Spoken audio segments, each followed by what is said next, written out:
Hello everyone and welcome to our channel Physiosaurus. तो आज हम लोग पैसिव मूवमेंट का दूसरा टाइप्स डिस्कस करने वाले हैं।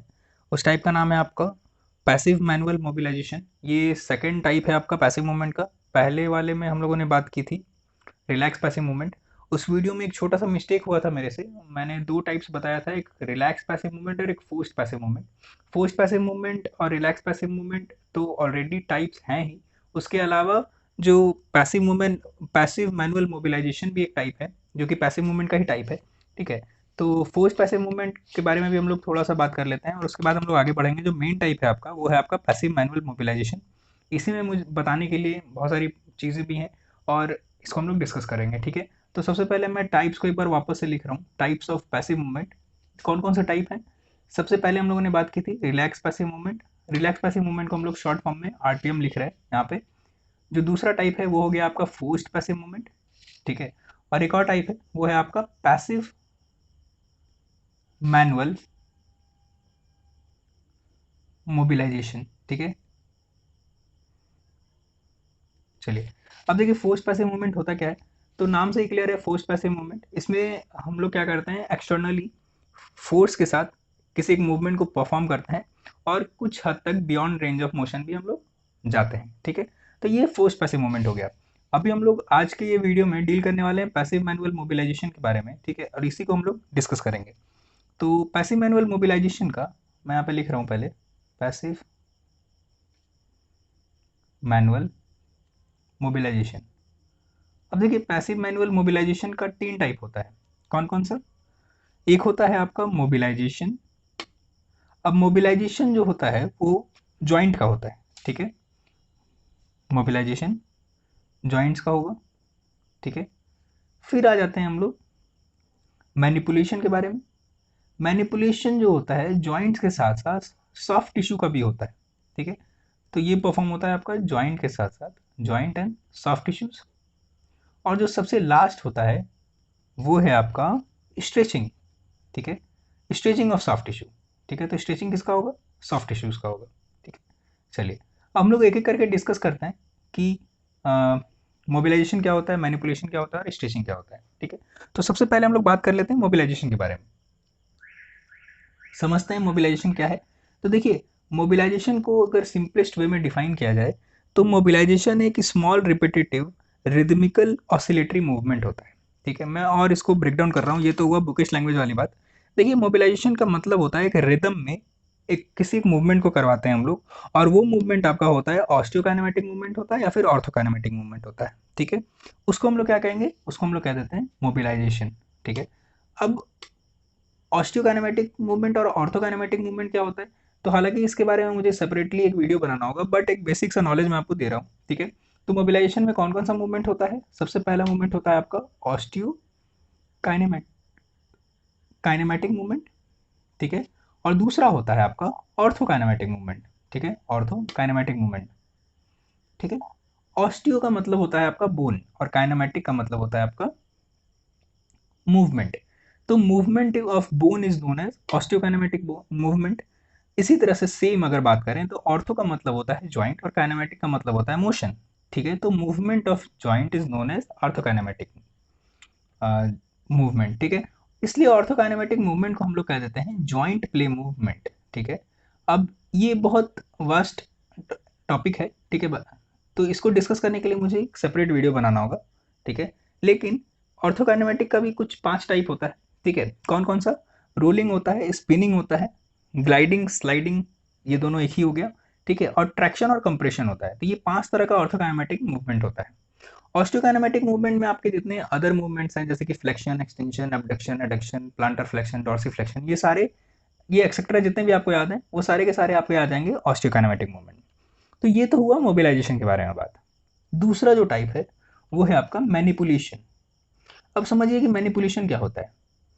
तो मैनिपुलेशन सबसे पहला चीज तो जॉइंट और सॉफ्ट टिश्यू दोनों का होता है। ठीक है, अब मैनिपुलेशन में क्या होता है कि एक हाई वेलोसिटी का थर्स्ट हम लोग देते हैं किसी जॉइंट लेवल पे। ठीक है, तो मैनिपुलेशन और मोबिलाइजेशन में फ़र्क क्या है कि मैनिपुलेशन जो होता है क्विक और डिसाइसिव मूवमेंट होता है। ठीक है, और एक लोकलाइज्ड मूवमेंट होता है। ठीक है, जैसे कि मैनिपुलेशन ऑफ स्पाइन होता है तो हम लोग स्पाइन को मैनिपुलेट करते हैं, तो उसमें क्या करते हैं हम लोग, हाई वेलोसिटी का थर्स्ट हम लोग देते हैं स्पाइन पे, ठीक है, वर्टिब्रा पे, सॉरी। चलिए, तो मैनिपुलेशन क्या हो गया कि इसमें एक्यूरेट लोकलाइज्ड मूवमेंट होता है, लोकलाइज्ड मूवमेंट होता है। चलिए आगे बढ़ते हैं। एक्यूरेट लोकलाइज्ड मूवमेंट के बाद मैनिपुलेशन जो होता है वो हमेशा इन कंट्रोल ऑफ थेरेपिस्ट होता है, मतलब कि थेरेपिस्ट को ही पता होता है कि कितना प्रेशर के साथ कितना वेलोसिटी के साथ प्रेशर देना है, ठीक है, कितना हद तक प्रेशर देना है, ये सब सारी चीज़ें थेरेपिस्ट को पता होती हैं, ठीक है। एक और पॉइंट जो मैनिपुलेशन में है उस वो क्या है कि इसमें हाई वेलोसिटी का थर्स्ट हम लोग प्रोवाइड करते हैं, ठीक है, हाई वेलोसिटी थर्स्ट, ठीक है। तो छोटा छोटा पॉइंट्स में लिख रहा हूँ ताकि आप लोगों को समझने में आसानी हो। तो ये हुआ मैनिपुलेशन के बारे में। और मैनिपुलेशन के बारे में मैंने आपको बताया कि इस मैनिपुलेशन किसका हम लोग करते हैं, जॉइंट का करते हैं और सॉफ्ट टिश्यू का करते हैं, ठीक है, joint and soft tissues. Mobilisation जो करते हैं वो हमेशा किसका करते हैं, जॉइंट्स का करते हैं, ठीक है। तो ये 2 पॉइंट तो आपका क्लियर हो गया। तीसरा हम लोग बात कर लेते हैं स्ट्रेचिंग के बारे में, ठीक है। स्ट्रेचिंग के बारे में, स्ट्रेचिंग में हम लोग क्या करते हैं, तो स्ट्रेचिंग का मतलब ही होता है इलोंगेट करना, ठीक है। तो मैंने अभी आपको बताया है कि स्ट्रेचिंग हम लोग किसका करेंगे, तो सॉफ्ट टिश्यू का करेंगे, ठीक है। Stretching is always done in the soft tissues, ठीक है। तो सॉफ्ट टिश्यू का हम लोग इलोंगेट करते हैं। तो इलोंगेट हम लोग क्यों करेंगे, कब करेंगे, तो या तो सॉफ्ट टिश्यू आपका टाइट है उस एरिया का, उस वक्त हम आपको उसको इलोंगेट करेंगे या स्ट्रेच करेंगे, या फिर जो सॉफ्ट टिश्यू है वहाँ के एरिया का वो अपने नॉर्मल से शॉर्ट एंड है, ठीक है। तो स्ट्रेचिंग का क्या मतलब हुआ, elongation of soft tissue, ठीक है, elongation of soft tissue कब, टाइटेंड या टाइट जब हो, टाइट और शॉर्ट जब होता है सॉफ्ट टिश्यू तब। तो ये 2 पॉइंट इसका हो गया, ठीक है। अब हम लोग बात कर लेते हैं इफेक्ट्स एंड यूजेस, ठीक है। उसके बाद हम लोग बात करेंगे उसका गोल्स, ठीक है, और उसके बाद हम लोग बात करेंगे इंडिकेशन एंड कॉन्ट्रा इंडिकेशन के बारे में। तो अभी हम लोग बात कर रहे हैं आपका गोल्स या यूजेस या इंडिकेशन ऑफ पैसिव मूवमेंट, ठीक है। तो मैं यहाँ पे लिख रहा हूँ इंडिकेशन, ठीक है, इंडिकेशन के साथ साथ गोल्स या यूजेस, ठीक है। चलिए, अब कब कब इसको यूज़ कर सकते हैं और इसके यूज़ करने से क्या होता है, यानी कि ये मूवमेंट जब आप परफॉर्म कीजिएगा तो आपके बॉडी पे क्या इफेक्ट दिखता है उसका, और उसी हिसाब से आप उसको कब आप उस मूवमेंट्स को यूज़ में लाते हैं, ठीक है। तो सबसे पहले तो अगर आपको मसल रिलैक्सेशन आपका एम है तो ये आपके ये मूवमेंट्स आपका मसल रिलैक्स होता है, ठीक है।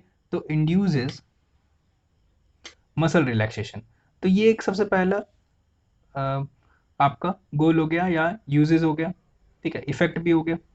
चलिए, दूसरा, जॉइंट का जब रेंज ऑफ मोशन बढ़ाना हो, ठीक है, तब पैसिव मूवमेंट का हम लोग यूज़ करते हैं, तो to increase range of movement, ठीक है। चलिए, तीसरा पॉइंट जो है, आप किसी एरिया का ब्लड सप्लाई या लिम्फेटिक ड्रेनेज आपको इम्प्रूव करना हो तो इसमें भी ये मूवमेंट काफ़ी हेल्पफुल है, ठीक है। तो टू इम्प्रूव ब्लड सप्लाई, ठीक है, and lymphatic drainage and lymphatic drainage, ठीक है। चलिए आगे बात कर लेते हैं। आगे और भी कई सारे पॉइंट्स हैं। अब जैसे कि अगर मसल स्पाज्म को अगर डिक्रीज करना हो तो उसमें भी ये बहुत हेल्पफुल है, ठीक है। तो टू डिक्रीज मसल स्पाज्म, ठीक है। उसके बाद आते हैं तो मसल इलास्टिसिटी को भी ये रिड्यूस करता है, ठीक है। तो to reduce muscle elasticity, elasticity, और इस मूवमेंट से क्या इफेक्ट्स और आपको देखने को मिलेगा, तो सबसे पहले और भी हैं आपके क्या, कि आपके जो मसल के पावर और इंड्योरेंस है वो आपका इंप्रूव होता है। तो टू इम्प्रूव